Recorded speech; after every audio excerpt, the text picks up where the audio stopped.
I'm Ron DeLegge with ETFguide. Great to see you again. ETFK Retires, where you get started to get your all ETF 401k plan, whether you're starting up a brand new plan or whether you're migrating an existing 401k plan to an all ETF solution. You're going to get started at ETFK Retire. Now, one of the other things I want to encourage our audience to do is send us questions, which we will address on future episodes of ETFK Retire. Greg Moerchen from QBOX joins us. Greg, it's great to see you. Hey, thanks, Ron. Appreciate it. So we got a viewer question here about 401k plans. It's from Wade453, and he asked the question, I'm confused about how to maximize my 401k. Should I prioritize Roth or traditional contributions? And what's the ideal mix of funds? I don't want to miss out on any growth or tax advantages. Thank you, Wade453, for this excellent question. And we're going to have Greg address it, and he's going to give you his 2 cents, and then I'll weigh in. Yeah. So let me give you what the limits are. And I've got another screen here with it on it so I don't mess up. So for this year, 401k, a standard deferral, so that's, up till age 50, you can put in $23,500. If you're between the ages of 50 and 59, you can put an additional $7,500 on top of that. So that's called a catch-up. And then there's another catch-up that's for if you're between ages 60 and 63, your catch-up amount has increased from $7,500 to $11,250. And then once you hit 64, it goes back to the $7,500 catch-up amount. So what's so special about that 60 to 63? I mean, come on, Greg. I have no idea, Ron. I mean, is that an IRS? I don't know. That's IRS that makes that call. I believe IRS Department of Labor. Yeah. A mecca of mystery is what it is. You'll have to ask them. Yeah, but the good news is if you're between 60 and 63, you can put in like 34,000 and change. Yeah, it's a lot this year, which is quite a bit. Yeah, which is great. Yeah. Yeah, and they're trying to encourage people. Obviously, maybe they got a late start saving for retirement. That's a lot of people, a lot of procrastinators. So now is their chance. I guess by expanding what those contribution limits are, they can add a lot more. So those are the contribution limits for 2025. So what about the other part of the question, how much to allocate? I mean, maybe you can explain the difference between the traditional 401k versus the Roth 401k, just from a tax perspective. Yeah, so let's just kind of, from a Roth, let's talk about Roth first. So the way Roth works is that you do not get a tax deduction with your contribution. So if you take $100 out of your paycheck to put into the retirement plan and it's a Roth, $100 comes out, $100 goes into your account. If you have a pre-tax account, then you get an automatic tax deduction. So if you take $100 out of your paycheck, you'll see about a $75 difference in your check because of that immediate tax deduction, but you'll have $100 go into your 401k account.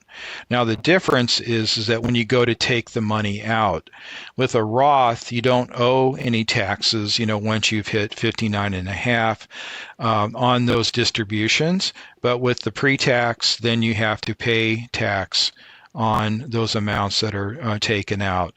And again, for those of you in the higher tax states like Ron, I mean that could be pretty hefty. So, Ron, why don't you tell us what your view is on Roth versus pre-tax, and then I can chime in with what I normally say.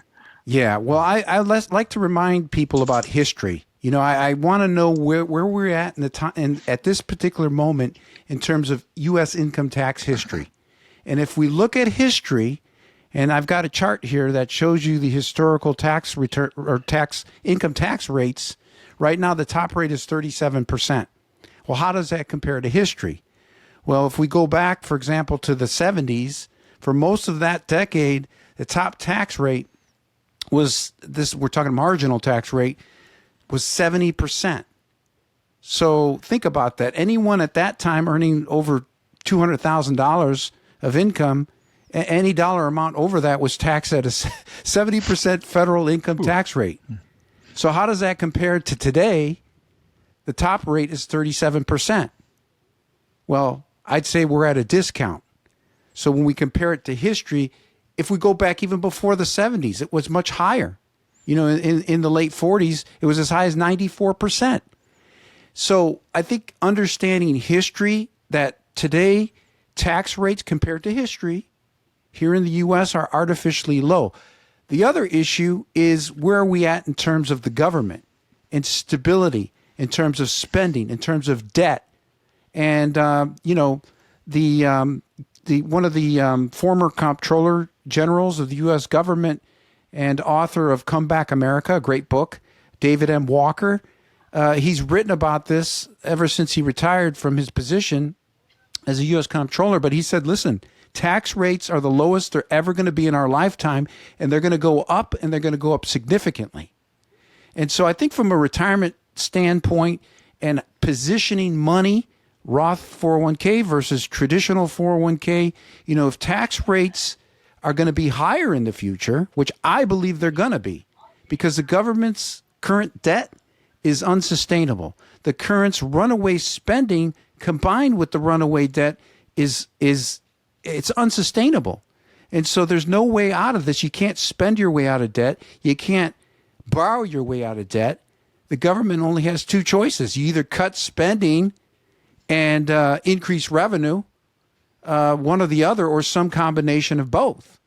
And so the increase of revenue, I think, that's coming in the form of dramatically higher income tax rates for all, not just for the rich, because the rich do a great job of hiding their income anyway, and you can't tax the poor because there's nothing there. So I think middle-class America is in for an ugly wake-up call, and this is why Roth 401k is so beneficial, because you can take some of that money off the table in terms of tax rate risk in retirement. And so that's my long-winded answer, Greg. Okay. Yeah, my take's a little different. So the nice thing about our partner at ETFK Retirement is RPG Consultants. They have actually a calculator on their website. So one can, put in what their current, savings rate is, what their income tax rate is, state tax, that type of thing. And it will mathematically let you know which, the Roth or the pre-tax is better for your situation. Another take on it is that if your company is doing any sort of match or profit share contribution to your account, and most companies do now, those funds will be taxable when you take them or take those out in retirement. So that is like a pre-tax contribution. So I've always advised people that, it's good to have a couple different buckets to pull money out of. Yeah. So if your company's doing a match, maybe you want to look at a Roth, put some money into a Roth. Beyond the match. So take up to the match, do the traditional 401k, tax deferred, and then anything over and beyond the match, what you're saying is strategically put that into Roth 401k? You could do both. So let's say your company's matching 4% dollar for dollar. Okay. So you could do 4%. You could defer 4% pre-tax. You could put 4% into the Roth bucket. So you have company money that's 4% that you're going to pay tax on when you take it out. That's the matching dollar. And then you can make your own bucket of Roth, that Roth dollars. The nice thing about 401k plans now is that you can even split it. I've seen people do that, where they want to have, maybe they're putting in 10% deferral, 5% go to Roth, 5% go to pre-tax. Or you can even change your mind mid-year and, put 100% Roth. So you've got a lot of different options anymore as far as which bucket to put money into. Yeah. Excellent suggestions. Yeah. And I don't think we're too philosophically far away from each other. I think at the very least, we talk about investment diversification. Well, what about tax diversification? If you got all your money in one bucket, the tax-deferred bucket, you're deferring the taxes. You're not eliminating them. And so if you're putting them in today at a historically low tax rate and you're extracting the money out later in the future, if and when U.S. income tax rates are higher, you're actually, at a disadvantage. So I think that's something that it certainly can help with, as far as tax diversification.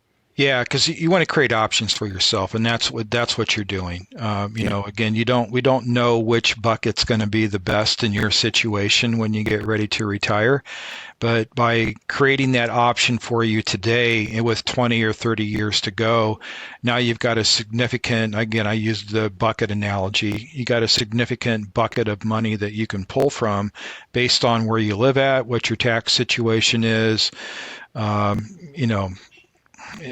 Maybe you want to pass money on to children or grandchildren or a charity, something like that. It just gives you more choices at that point. So yeah, and ETFK Retire is where you get started. Again, ETFK.com, and ETFK, by the way, incorporates an all ETF solution for your 401k plan, but it also uses both the traditional 401k as well as Roth 401k options. So that's another huge benefit.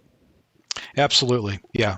And the nice thing is you're never locked into it. You can always change your mind based on what your situation is. And, it's 100% flexible, which is awesome, Yep, absolutely. Well, thank you so much, Wade 453, for this question. As far as the ideal mix of funds, well, you know what? That's a personalized question that, without knowing exactly what your risk appetite is. Neither Greg or I are going to really be able to answer that question. It's a lot like, how much salt and pepper do you like on your dinner? That's going to vary. Some people don't like much, others prefer a little bit more. And so it's really a personalized question. The one thing I will say, though, about ETFK Retire is you get a multitude of great investment options. I mean, from world-class ETF firms. Greg, you want to elaborate on that just quickly?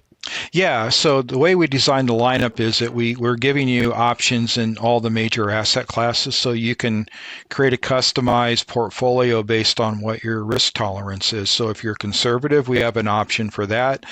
We have products that are again, the target date, which are, they quote unquote set it and forget it, that will automatically become more conservative the closer you get to that retirement date. And then we also are taking advantage of the what are called the buffer products, or the products that will absorb S&P 500 losses over a 12-month time period that Innovator has come out with. So again, that's where our uniqueness comes in. That those buffer products are just awesome. You're going to. It just makes that high and low closer together, and you have your consistency of returns that one's looking for. So, 100%. Well, good stuff. And again, thanks so much, Greg, for taking the time to be here. We'll see you on the next episode. Thanks, Ron. Bye. Keep your questions coming. Hit us up in the comment section below. We'll use that for a future episode or episodes. So keep those great questions coming about 401k plan, retirement planning, ETFs, all of that, again, in the comment section below. And be sure to go to ETFK Retire to get your all ETF 401k plan started. I'm Ron DeLegge. We'll see you on the next episode.